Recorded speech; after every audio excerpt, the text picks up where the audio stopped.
Bonjour à tous, aujourd'hui je vais vous raconter l'histoire du morceau qui est considéré comme le premier tube de l'industrie musicale.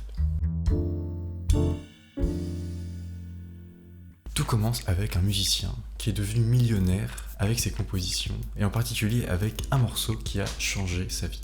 J'avais parlé la dernière fois des premiers albums et du disque gramophone au début du XXe siècle. Là on va remonter encore un peu en arrière parce que ce fameux morceau qui deviendra le premier tube de l'histoire date de 1891.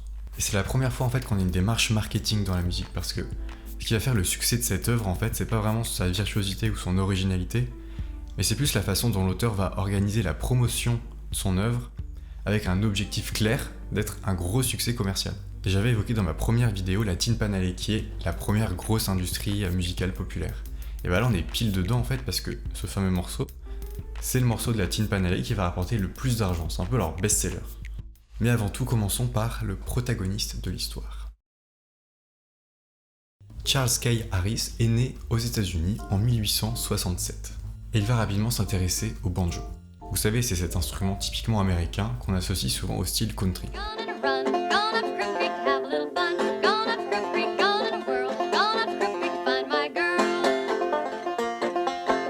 Et en fait, il aime tellement cet instrument qu'il va s'en construire un soi-même et il va décider de devenir joueur de banjo professionnel. Voilà, à côté de ça, il adore composer des mélodies, les gens lui demandent souvent ses services de compositeur parce qu'il est bon à ça, tout simplement. Et il faut pas oublier que c'est un autodidacte complet aussi, donc il apprend un peu tout seul à jouer du banjo et il sait pas lire la musique. C'est son côté un peu entrepreneur qui va le pousser à ouvrir sa propre boutique, où on peut lire sur la devanture, il a mis une pancarte devant, avec marqué « Joueur de banjo, chanson à la demande ». Et ça marche plutôt pas mal, hein. Il a quelques commandes, les gens sont contents, mais bon. Il est un peu frustré quand même, parce qu'il voit bien que quand il signe des contrats avec les maisons d'édition, bah c'est pas lui qui touche le plus gros pactole, hein. Il voit bien qu'il se fait un petit peu entuber en tant que joueur de banjo. Et puis un jour, on lui commande une chanson pour un minstrel show. C'est le genre de spectacle typiquement à la mode au 19e siècle où vous aviez des blancs en blackface pour se moquer des noirs. Cause I'm Alabama bound.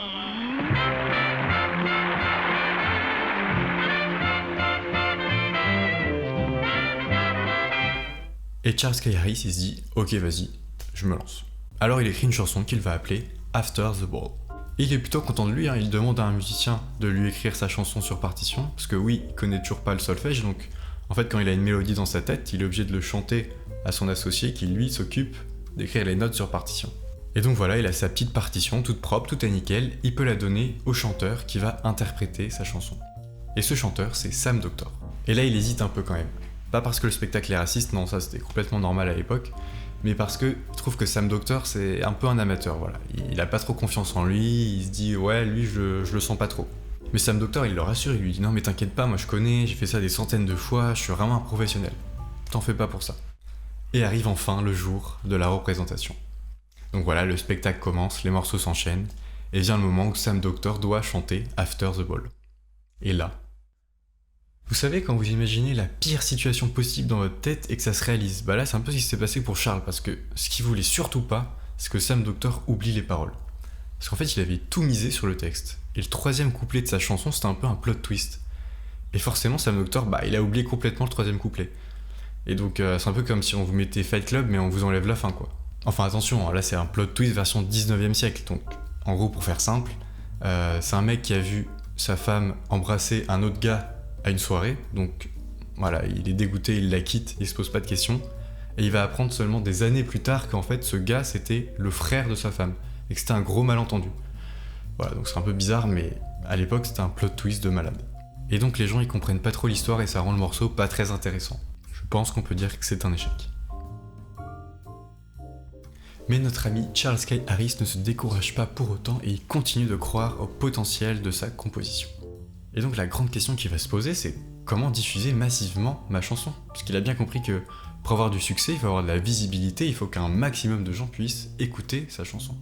Et c'est difficile de diffuser massivement un produit quand il n'y a pas de radio, pas de télé, pas internet. Et là où il est malin, c'est qu'il va se dire, ok, quel est le meilleur moyen aujourd'hui de faire circuler la musique ? Bah, c'est les spectacles itinérants. En fait, à l'époque, il y a beaucoup de comédies musicales qui se produisent aux quatre coins des États-Unis, et c'est un peu le seul moyen en fait pour qu'un mec de Seattle écoute la même musique qu'un mec de Miami. Donc il va convaincre le chanteur Aldrich Libby de chanter sa chanson dans un spectacle qui s'appelle A Trip to Chinatown. Et quand Charles assiste pour la première fois au spectacle, il se rend compte que sa chanson, elle fait un tabac. L'orchestre y rejoue 6 fois le refrain. Le public est en folie. Mais après la troupe, elle part faire sa tournée, lui il reste dans sa ville, il fait sa vie, il sait pas ce qui se passe après.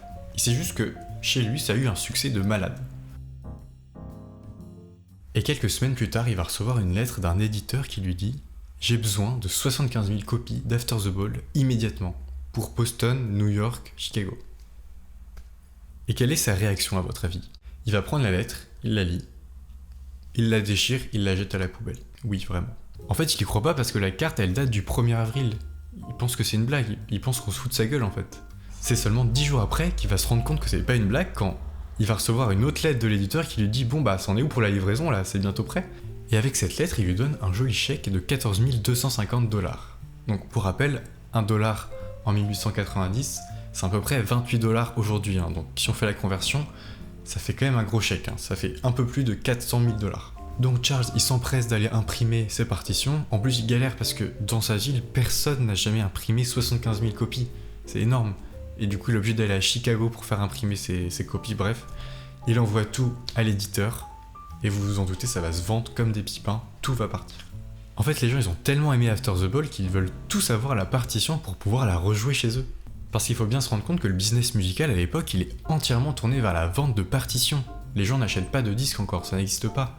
Je vous rappelle qu'on est au 19e siècle, donc ok, il y a Edison qui a inventé le phonographe avec le cylindre, mais personne n'a de phonographe chez lui. Par contre, beaucoup de personnes ont un piano.